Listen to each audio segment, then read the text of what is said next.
Father, your name be glorified forever. We thank you. We'll bless your name today again as we continue our study on taking control from the realm of the Spirit. You will lead us. Thank you, Father, in Jesus' name. Amen. Today we are going to continue from where we stopped. We established the fact that two dimensions of realms of spirit controls man on the face of the earth, controls physical things. You are either controlled from the realm of the devil, or you are controlled by the unseen world headed by God.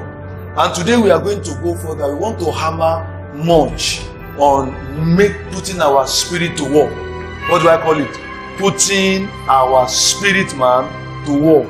Exercising your spirit man. Using it, engaging it, because it's the only one that can link with heaven where the unseen forces abode. I read from Romans chapter 1 verse 9. For God is my witness, whom I serve with my spirit in the gospel of his Son, that without ceasing I make mention of you always in my prayer. What I bring out here is that Paul said it was with his spirit that he was serving God. Now this is going to boil down to some theological facts. What is man? Man is a spirit being. He lives in a body, he has a soul. 1 Thessalonians 5:23 establishes that, and it's very, very important for you to understand your composition as a human being so that you can be effective, engaging, participating yourself in the realm of the spirit and getting connected to heaven. It is your spirit, the being in you that is the real you, that parts at death goes to God, that is able to connect to God while you are alive now. It is that spirit that must be regularly and daily put to use, exercised, allowed, delineated. You must consciously engage your spirit man. Now 5:23 1 Thessalonians 5:23 says this. It says, and the very God of peace sanctify you wholly. I pray God your whole spirit. You are not whole until these three compartments of your human being is mentioned. The three compartments are spirit, soul, body. But your spirit is your very, very self. It's the one that was breathed, given you. When God molded the clay in the book of Genesis, the breath of God into it formed a spirit man that required a soul to function and had to live in a body. Now it's very, very important for you to know that every one of the three compartments of spirit, soul and body also have different, access to different members. Just like the body have different members, the eyes, head, the legs, the toes, internal members for the body, which are the spleens, the liver and everything. The soul too, it has three major compartments of emotion, of mind and of intellect. But your spirit man must be well understood. Spirit one must be well understood. Understanding your spirit man is core engaging him. The way you engage your hands every day, you cannot walk, you can't make money without engaging your hand.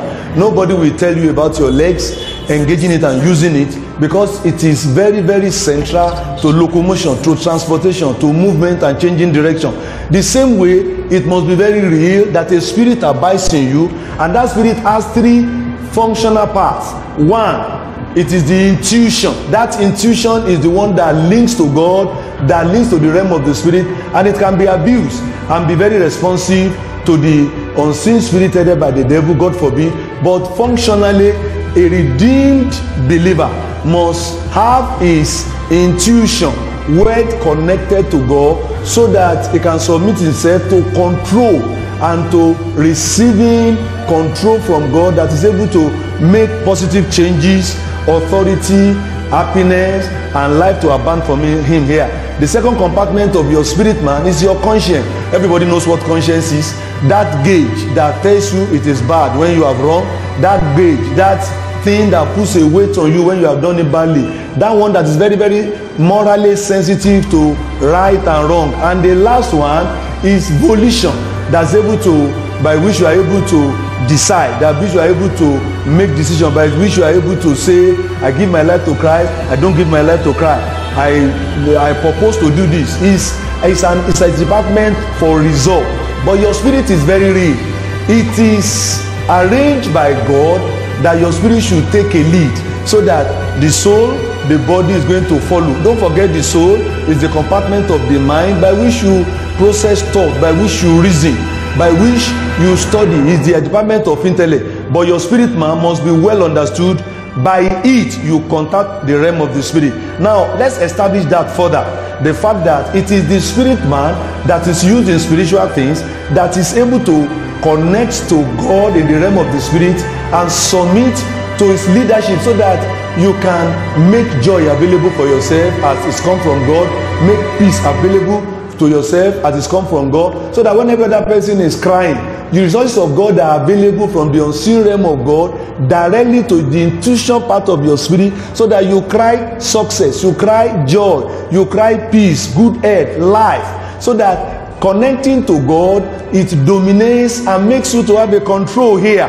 Now let's take a cue from Apostle Paul to know further about the importance of your spirit man that lives deep inside of you. 2 Corinthians 12, we are going to read from 2 Corinthians 12. There was a man called Apostle Paul. He was so used to engaging his spirit that at some instances he was almost in doubt as to whether a particular event was due to a spirit man or to a physical man. Let me read 2 Corinthians 12. It is not expedient for the doubt. It is not expedient for me, doubtless, to glory. I will come to visions and revelations of the Lord. What I'm saying is that Paul was so conversant to using his spirit. His spirit was so, he was so regular at taking a forefront that there are some events in his life that there were some events in his life that happened in a way that he was not even very sure whether it was a direct exercise of his spirit that made that event possible, or it was when he was in the body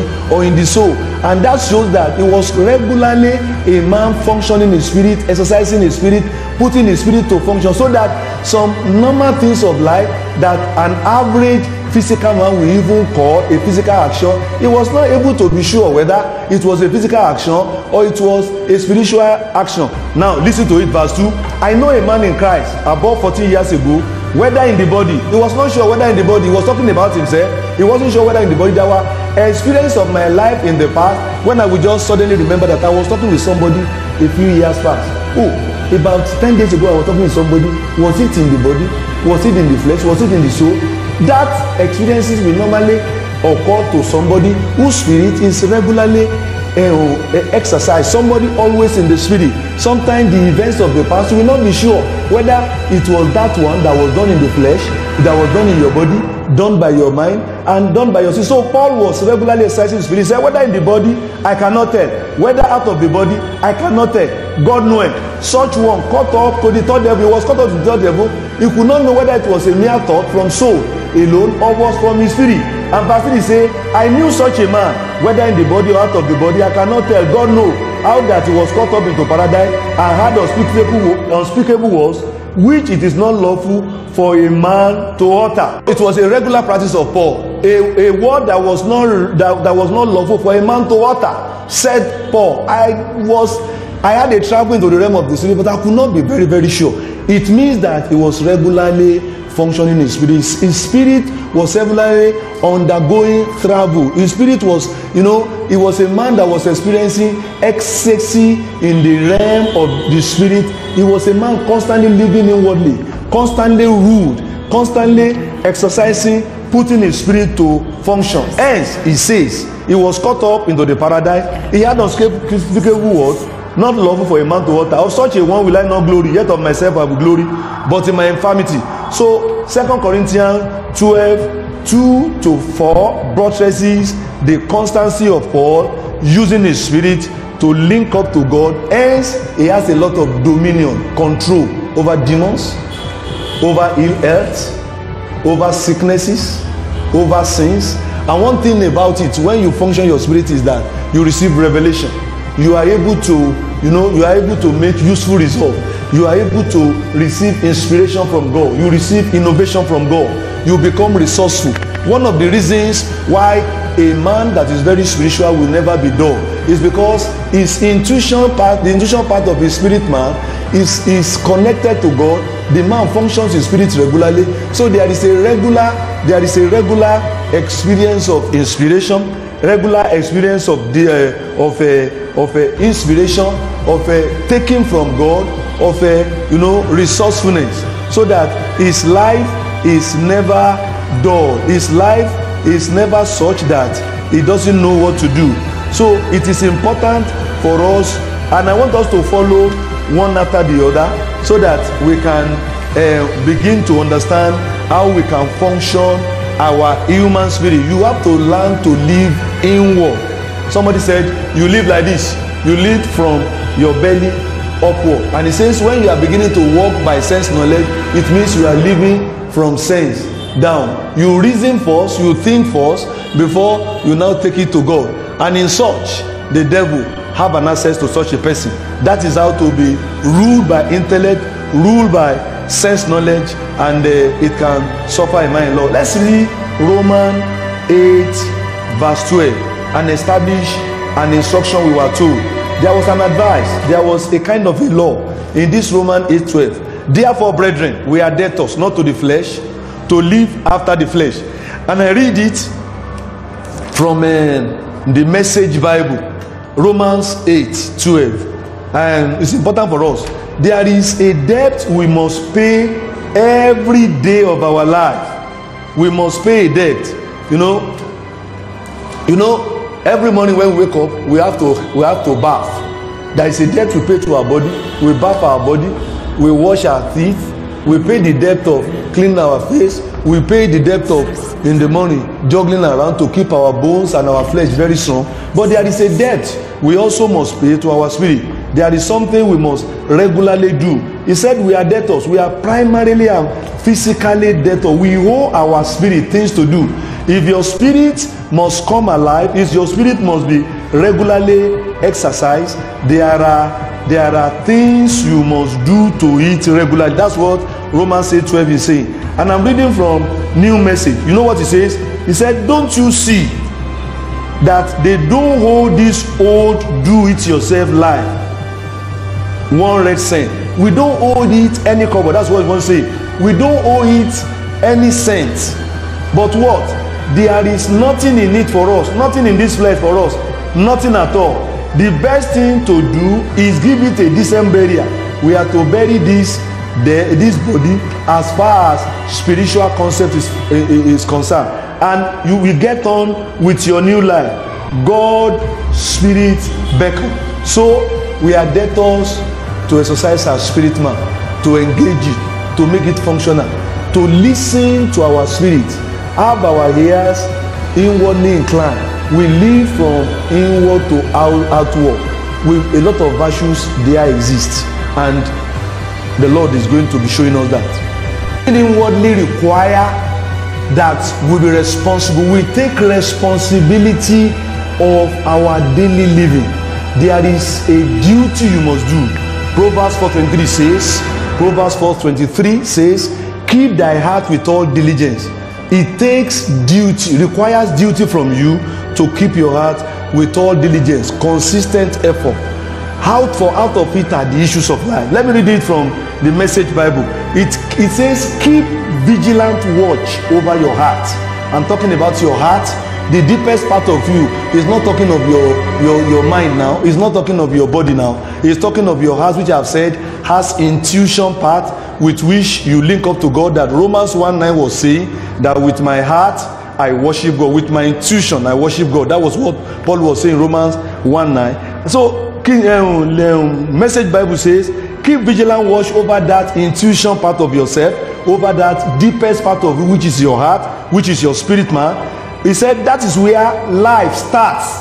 Now I want you to echo with me again and again. Where life starts is my spirit. Where life starts is my spirit. Keep diligent. King James Bible says, keep thy heart with all diligence, for out of it are the issues of life. The issues of life are defined by Message Bible as where life starts. Issues of life are things that makes life to start.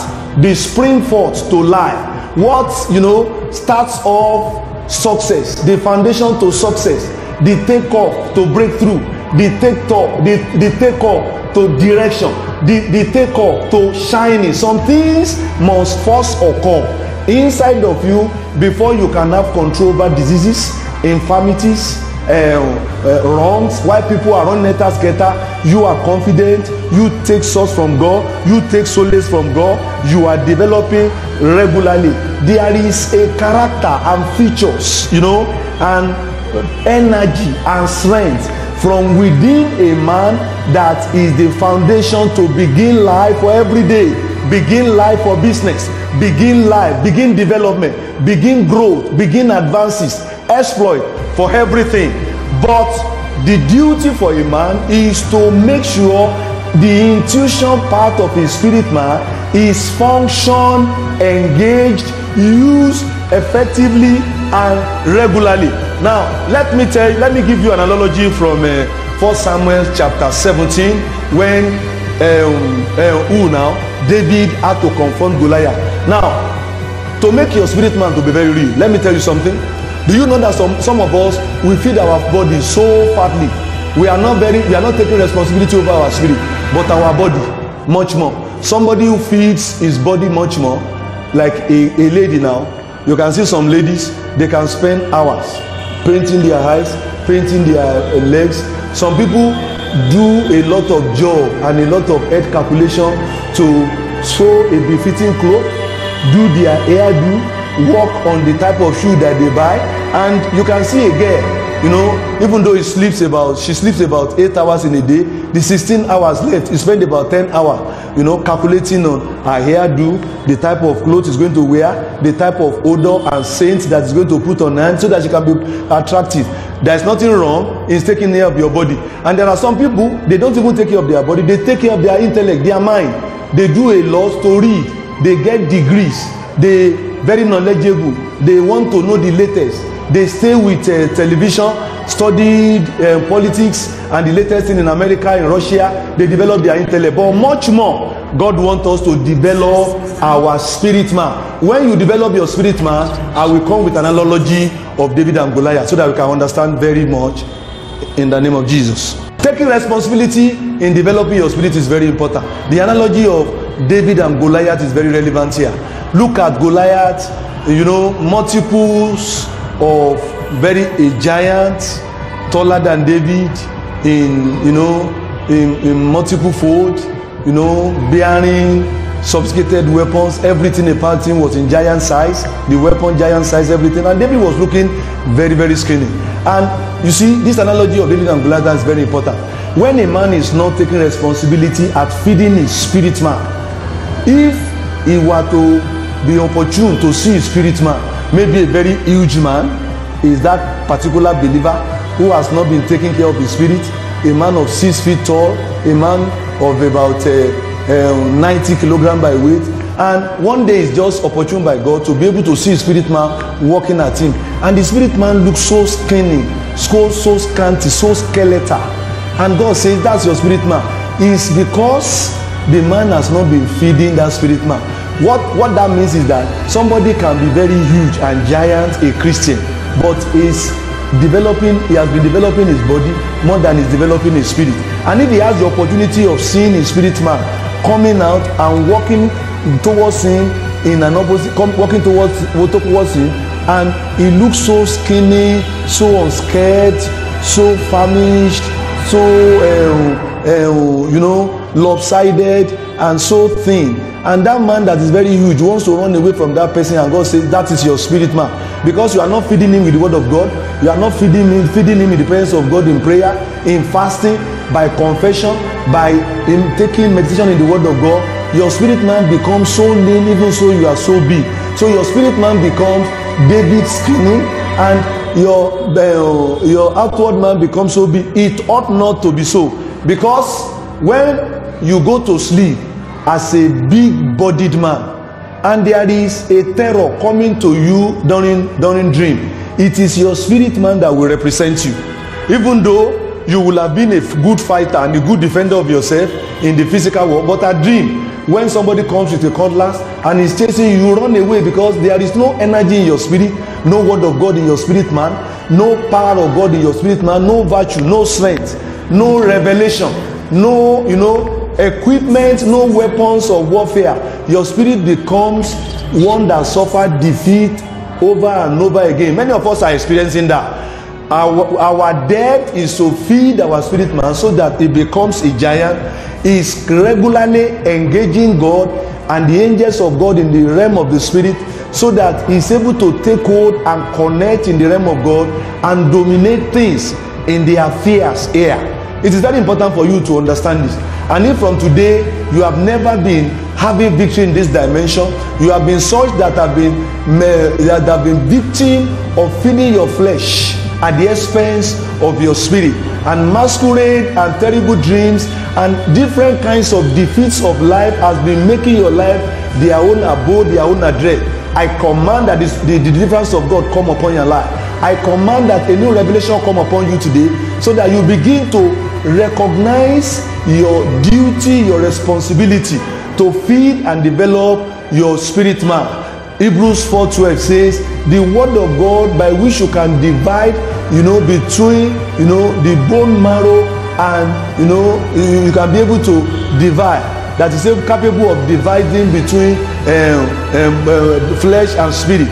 You must learn to use your spirit man, live inward, hear from God, be directed by God, receive initiation from God, receive direction from God, receive impetus from God. For life starts from within your spirit, because God sheds light in it. Father, to you be glory for this message. Let it be perceived in our hearts. Work on it, that we may from there become giant, taking control. Having won victory for us on the cross, Lord, we will celebrate and make the victory manifest. I command everyone that have been living, Lord, in the flesh, developing their flesh at the expense of their spirit, let deliverance come upon you. Let the ability of the word of the Lord come upon you. Let the glory of the Lord assist you. Let divine revelation dominate you. In Jesus' name we are praying. Amen. Good day, viewers. We thank the Lord for various messages we are bringing on our social media. We want many more people to subscribe to our Instagram outreaches, Facebook, WhatsApp, YouTube, and all the rest. We are coming at you to your doorstep with renewed messages from the throne of God. Invite your friend, invite your relatives and your people. We want you to subscribe en masse. Help us to spread this campaign for subscription to these social media messages. You are blessed in Jesus' name.